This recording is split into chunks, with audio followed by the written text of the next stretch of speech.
Red के दौरान 34 lakh cash मिला है। छापेमारी के दौरान 15 लोगों को गिरफ्तार भी किया गया है। पैसे का हिसाब नहीं दे पा रहे थे। बेंगलुरु में पीएफआई के ठिकानों पर ही छापेमारी हुई है और ये जो तस्वीरें आप देख रहे हैं ये उसी छापेमारी की हैं जहां से कैश बरामद हुआ है, गिरफ्तारियां हुई हैं और उसके बाद इस पूरे मामले में जैसा मैंने कहा कि एक्शन तेज हुआ है, वहां पर और भी जगहों पर छापेमारी की जा रही है। ये कैश बरामद हुआ है जिसके साथ 15 लोगों की गिरफ्तारी भी हुई है।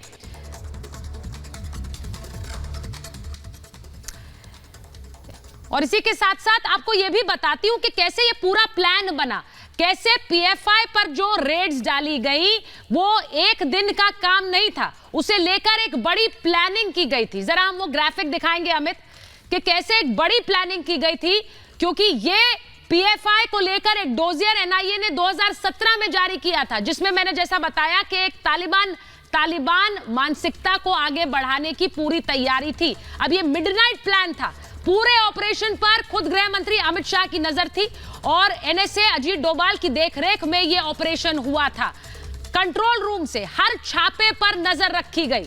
देर रात 1 बजे से यह ऑपरेशन शुरू हुआ था और उसके बाद इस ऑपरेशन में 4 आईजी, 1 एडीजी, 16 एसपी ऑपरेशन में लगाए गए थे जो निगरानी कर रहे थे। 15 राज्यों में एक साथ छापेमारी। सरकार ने इसका पूरा प्लान तैयार किया था। 150 से ज्यादा ठिकानों पर एक्शन में थी सरकार। बिना किसी गोलीबारी के, बिना किसी हिंसा के इस पूरे एक्शन को कार्रवाई दी गई।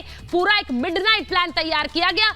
अमित शाह ने कर्नाटक केरल दौरे पर ही इस पूरे मामले की रणनीति तैयार की थी। अब मैं फिर उसी सवाल पर आती हूं। असगर खान जी, शिवम त्यागी को स्क्रीन पर लीजिए, हर्षवर्धन जी को लीजिए। मैं एक चीज पूछ रही हूं असगर खान जी, इतनी बड़ी तैयारी जिसमें देश के गृह मंत्री शामिल हैं, जिसमें एनएसए शामिल है, वो बिना तथ्यों के की जाएगी तो जवाबदेही किसकी बनेगी सर? असगर खान जी की तो नहीं बनेगी।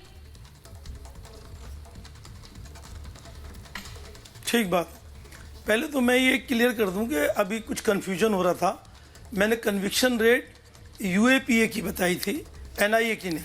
एनआईए अपना काम कर रही है लेकिन यूएपीए में कन्विक्शन रेट यही है जो मैंने बताई है आपको। दूसरी चीज ये कि जो आपका सवाल है, अभी आपने इससे पहले भी कहा, ये दूसरी बार आपने बोला है अभी कि इससे बहुत सोच समझकर तैयारी की है। मैं आपकी बात बिल्कुल 100% मानता हूं। ये वाकई बहुत सोच समझकर तैयारी की गई है।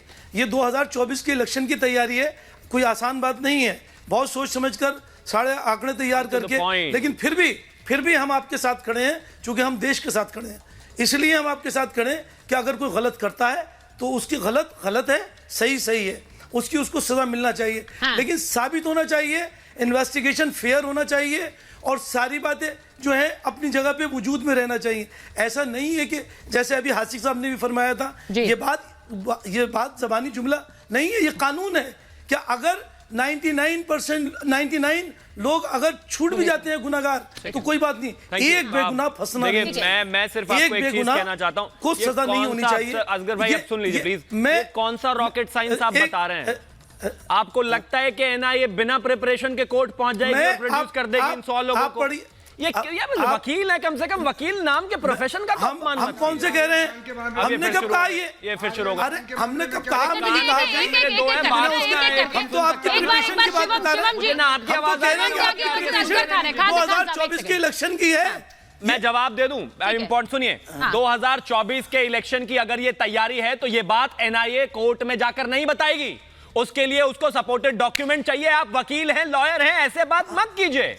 अगर ये 2024 की तैयारी है तो कोर्ट मान लेगा कि इस बात को? तो कोर्ट में जाकर एनआईए को साबित करना पड़ेगा जब उनका कन्विक्शन रेट 93.6% है। इसका मतलब ये है कि पूरी प्लानिंग के तहत ये तो हम, और मैंने आपको 10 एग्जांपल गिना दिए। आपको 10 एग्जांपल गिनाए ना भाई। ये टेरर आउटफिट है। 2047 तक इस देश को मुस्लिम राष्ट्र बना देंगे। ये क्लासिफाइड डॉक्यूमेंट बिहार में मिला था ना अभी, जिसमें कहा गया था कि इस देश के प्रधानमंत्री और इस देश के गृह मंत्री को मारना पड़ेगा, तभी इसके बाद ही संभव हो पाएगा कि ये मुस्लिम राष्ट्र बनेगा। संघ को खत्म करना पड़ेगा। कौन नहीं जानता कि इस देश में अगर भारतीय जनता पार्टी या फिर संघ ना रहे तो ये देश ऐसा नहीं रहेगा जैसा अभी है। तो यही तो कर रही थी पीएफआई।